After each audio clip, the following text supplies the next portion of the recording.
तो फाइनाली आसीगला मद्रा सागर recipe. Hello everyone, मु Muskan, welcome back to my mini blog. तो आज सकाळु ब्रेकफास्ट रे मु चाउमीन बनेइथिली। एठी मु चाउमीन खाउची, तापरे मु रोसेई करबा को आस जाइथिली। तो आज मु आपण मानक सह मद्रा सागर राई रेसिपी शेयर करबी। प्रथमे मद्रा सागर को भले भाबरे काटी धोई देबे, तापरे बेसर को बाटी देबे। कढ़ई रे कम तेल पकई सेथिरे जीरा सोरस फुटना दे देबे। तापरे सेथिरे कटा होइदिबा प्याज पकई भलो से भाजी देबे। पियाज भल से भाजीला टिके रखिथिबा बेसर बटा को सेथिरे दे देबे। तापरे मसला को भल से कसी सेथिरे साग ऐड कर देबे।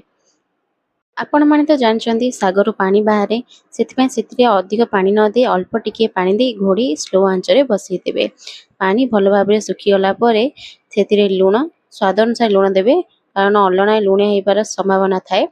तापरे आपण जदि पानी रखिबा चाहउछंती तो पानी रखि परिबे, नले सुखिला रखिबा चाहउछंती सुखिला रखि परिबे। तापरे रेडी हे गला हमर मद्रा सागर राई। ए रेसिपी को निश्चय ट्राई करंतु आ जणांतु केमिति लागुची। सिद्ध परिम को ऊपर लॉन्ग वीडियो मो YouTube चैनल रे अपलोड हे सारछे, आपण जाय निश्चय देखंतु। रहउची जय जगन्नाथ, बाय बाय।